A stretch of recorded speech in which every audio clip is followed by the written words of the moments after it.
بسم اللہ الرحمن الرحیم۔ حضرت محمد صلی اللہ علیہ وآلہ وسلم نے فرمایا، فجر کی نماز کے بعد یہ سورت پڑھا کرو، اللہ بہت خوش ہوتا ہے، نصیب میں خوشیاں ہی خوشیاں لکھ دیتا ہے۔ اس سورت میں عزت، دولت، صحت، کامیابی اور لمبی عمر سب کچھ ہے۔ بے شک محترم ناظرین، فجر کا وقت وہ روحانی عمل ہوتا ہے جو نہ صرف دن کی ابتدا کرتا ہے بلکہ انسان کی روح، دل اور قسمت کو بھی نئی روشنی عطا کرتا ہے۔ یہ وہ مقدس گھڑی ہے جس میں زمین پرسکون چھایا ہوتا ہے، ہوائیں گواہی دیتی ہیں، فرشتے حاضر ہوتے ہیں اور اللہ تعالیٰ کے دربار میں رحمتوں، برکتوں اور مغفرتوں کا نزول ہوتا ہے۔ فجر کے وقت میں ایک خاص روحانی کشش اور نورانیت ہوتی ہے جس کی گواہی ہمیں قرآن و حدیث کی روشنی میں بار بار ملتی ہے۔ قرآن مجید میں اللہ رب العزت فرماتے ہیں، وَقُرْآنَ الْفَجْرِ إِنَّ الْقُرْآنَ الْفَجْرَ كَانَ مَشْهُودًا، سورۃ الاسراء 78۔ ترجمہ: اور فجر کے وقت قرآن کا پڑھنا ایسا ہے کہ فرشتے گواہ ہوتے ہیں۔ اس آیت مبارکہ سے واضح ہوتا ہے کہ فجر کا وقت اللہ کے قریب ہونے کا خاص موقع ہے اور اس وقت قرآن کی تلاوت اللہ کے ہاں خاص مقبولیت رکھتی ہے۔ یہی وجہ ہے کہ نبی کریم صلی اللہ علیہ وآلہ وسلم نے اس وقت کو غفلت میں گزارنے سے منع فرمایا اور اسے نجات اور کامیابی کا زینہ قرار دیا۔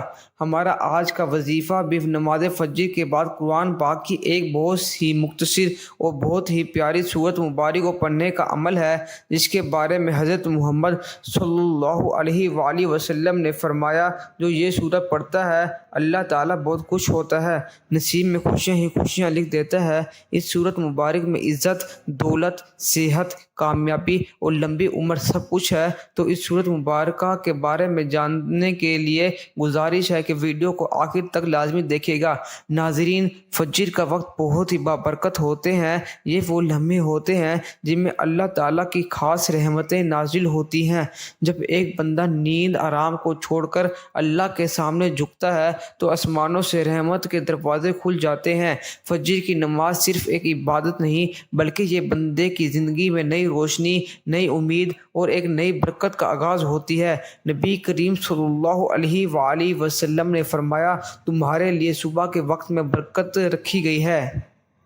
جس نے دن کی شروعات اللہ کے ذکر سے کی وہ دن اس کے لیے آسان کر دیا جاتا ہے، مشکلات اس سے دور ہو جاتی ہیں اور اس کا رزق اللہ کے حکم سے بڑھا دیا جاتا ہے۔ تو فجر کا وقت وہ وقت ہے جب فرشتے بندوں کے لیے دعائیں کرتے ہیں اور وہ بندے جو فجر کے وقت قرآن پڑھتے ہیں ان کے لیے اللہ تعالیٰ رزق کے دروازے کھول دیتے ہیں۔ تو جس گھر میں فجر کے وقت قرآن کی تلاوت ہوتی ہے اس گھر سے نحوستیں، پریشانیاں، فکر و فاقہ، بے برکتی، بے سکونی، بیماری، دل کا اندھیرا اور رزق کی تنگی سب کچھ دور ہو جاتا ہے۔ ناظرین، قرآن پاک اللہ کا کلام ہے اور اس کے ہر حرف میں شفا ہے، آیت میں نور ہے اور ہر صورت میں ہدایت کا خزانہ ہے۔ تو جو بندہ فجر کے وقت قرآن پاک کی تلاوت کرتا ہے اس کے چہرے پر نور چمکتا ہے، اس کے دل کو سکون نصیب ہوتا ہے، اللہ تعالیٰ اس کو اپنے خاص رحمت سے ڈھانپ لیتا ہے۔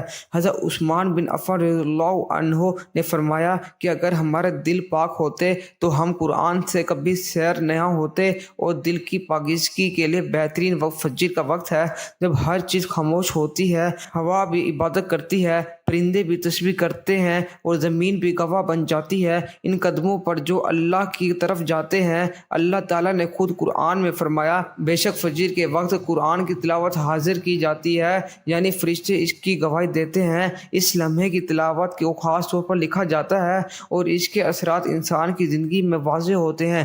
فجر کے وقت قرآن پڑھنا صرف ثواب ہی نہیں بلکہ زندگی کے ہر شعبے میں برکت لے کر آتا ہے۔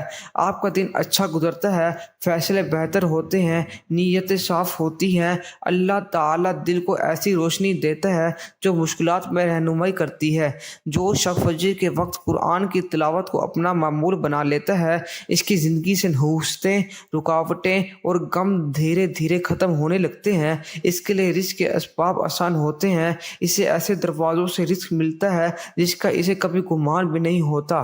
ناظرین، نماز اسلام کا ستون ہے اور بندے کا رب سے رابطہ ہے۔ یہ ایمان کی علامت، دلوں کا سکون اور روح کی غذا ہے۔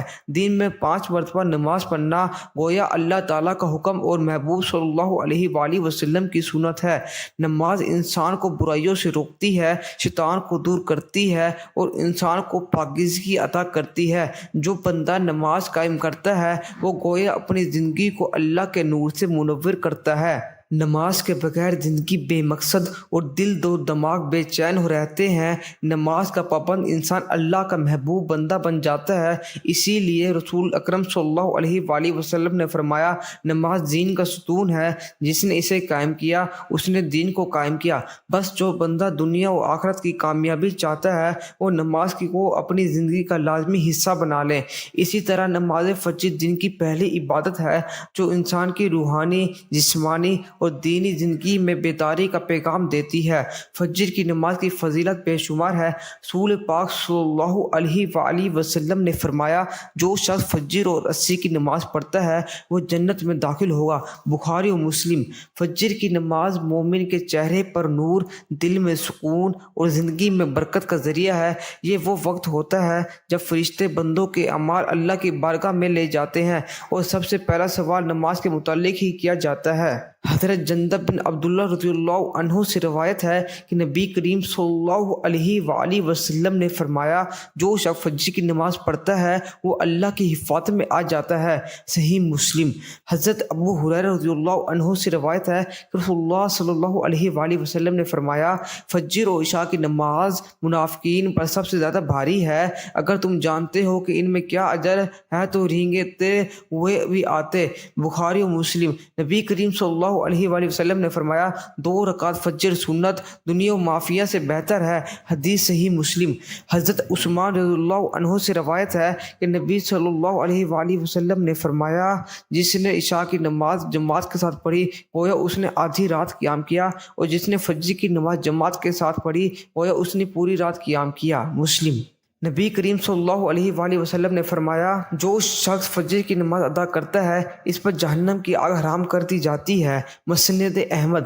نبی کریم صلی اللہ علیہ وآلہ وسلم نے فرمایا، فجر کی نماز کے بعد جب تک سورج طلوع نہ ہو ذکر میں مشغول رہنے والے کے لیے حج اور عمرہ کا ثواب لکھا جاتا ہے۔ حدیث ترمذی۔ نبی کریم صلی اللہ علیہ وآلہ وسلم نے فرمایا، فجر کی نماز کے وقت اللہ تعالیٰ اپنے خاص فرشتوں کو زمین پر بھیجتا ہے جو ذکر کرنے والوں کے ساتھ مصافحہ کرتے ہیں۔ حضرت ابو موسیٰ اشعری رضی اللہ عنہ سے روایت ہے کہ نبی کریم صلی اللہ علیہ وآلہ وسلم نے فرمایا، جو شخص صبح و شام اللہ کا ذکر کرتا ہے اللہ تعالیٰ اس کے لیے جنت میں ایک باغ لگا دیتا ہے۔ ترمذی۔ نبی کریم صلی اللہ علیہ وآلہ وسلم نے فرمایا، فجر کے وقت رزق تقسیم ہوتا ہے، جو سویا رہتا ہے وہ اپنے نصیب سے محروم رہتا ہے۔ طبرانی۔ حضرت علی رضی اللہ عنہ فرماتے ہیں، میں نے نبی کریم صلی اللہ علیہ وآلہ وسلم سے سنا ہے کہ فجر کے بعد سستی اور غفلت انسان کو دنیا و آخرت دونوں میں محروم کر دیتی ہے۔ فجر کی نماز انسان کو سستی، غفلت اور نفس کے دھوکے سے نکال کر اللہ کے قریب کر دیتی ہے۔